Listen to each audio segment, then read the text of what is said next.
Are you watching the Manningcast? You watching that Manningcast? Dude, you know what? Actually, last night I stepped away from football for a few. So How dare I did you? see How dare the you? throws you were talking about in the second half, but I kind of had the sound off. You know, I got a sports pop culture kind of podcast, so when I'm kind of tired of the sports, I can do pop culture. Okay.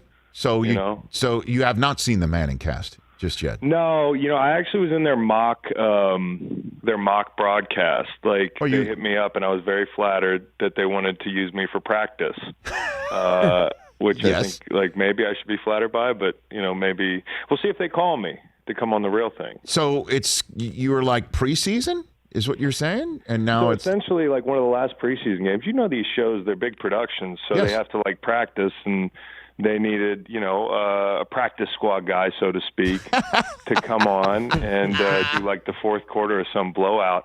But I got to tell you, like, and I mean this sincerely, I did, you know, usually I come on somebody's show, you can get carried away, enjoy talking to them, but I didn't want to leave the show because I just wanted to listen to them talk football the whole night. You know, like, that I think is the appeal of having that format.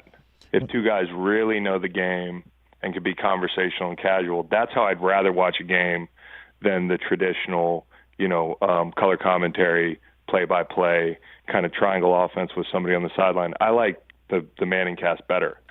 Well, they last night in the first quarter immediately identified how the Lions defensively were trying to slow Aaron Rodgers down and dare him to throw into the two deep safeties, and it was just fascinating just watching it play out. And you know, they'd comment about how a safety came up late and what that means for Rodgers, and Rodgers is noticing it, and LaFleur's definitely noticing it, and he's giving him two plays right now, and Rodgers, they walked us through how everyone was absorbing the real-time action and chess maneuvering, and it was fascinating, just absolutely fascinating.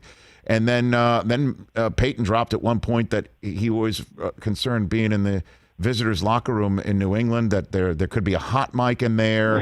Then you know, we walked through fake plays before the Super Bowl against them when we were with the Eagles, and I didn't, like, you know, I had been in New England. I never seen them do anything shady. You know, I think it's just become like pop culture at this point. But yeah, we walked through a couple fake plays that we weren't going to run at all, just in case someone was watching. That's what you said, dude. Yeah, I mean, I'm not the first one to say this publicly, but yeah, it's folklore at this point. The height of paranoia. So Doug Peterson's like, we're not doing this, but let's do it. Dude, we ran like these trick plays, and I turned to Fletch, and I was like, man, these look cool. And he's like, yeah, they're not real plays. But then what the Philly special was? I mean, Philly special was one we did not run, I don't think, because for that very reason. Well, didn't you tell me? Like Philly special, there was no dress rehearsal that I know of.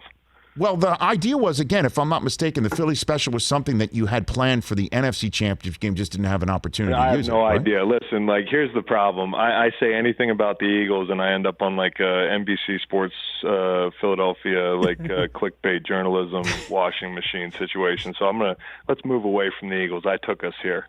Well, you know what? It's all good. I mean, because it's just funny how the Manningcast can just go all over the place is my point to begin with. Needs more linemen, Rich. I think the one thing that's missing from a lot of broadcasts, like, and I'm being dead serious, is like linemen who know, or somebody in these quarterbacks' ears collectively, like on their little headset, feeding them the right terminology for how to talk about line play and what's going on up front. And I think, like, any linemen that are listening right now to your show or watching it, probably nodding their heads. Like, there are times where we feel very underrepresented.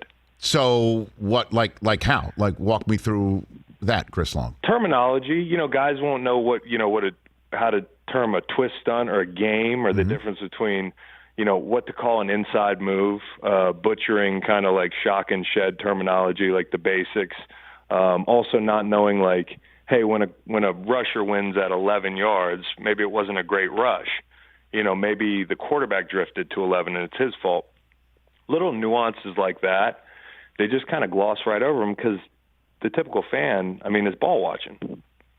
So we got to get you on the Manningcast then. I mean, I'm hoping so. We'll see. I mean, you'll get called up. I think you'll get called up, Chris. Hey, listen, I don't want the cat's out of the bag, I guess. So I'm going to be on the Manningcast. They called back. They promoted me to the active roster, and I think at some point this year I'm supposed to be on. So. You know what I would do? I would do a Longcast. I would watch a Longcast. Oh. I'd watch you. I'm serious. I'd watch you and your brother and your dad. You know, I mean, I would watch one of those. Yes. Would you do something like that, Chris? You might watch it, but I talk to them plenty off of a live stream, dude. So I think we're good on that. I'm sure Peyton and Eli connect. You know, I mean, you're right. I would love because let's see what we can do here. I would watch something like that. Maybe we can live stream the next Jets game or something. That would be fun.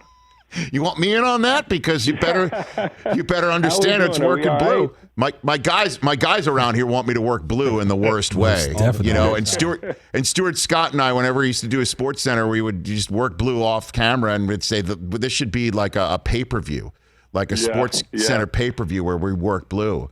I would have paid. You know. Hey, you watched all the way to the end. Thanks for that. Watch more right here.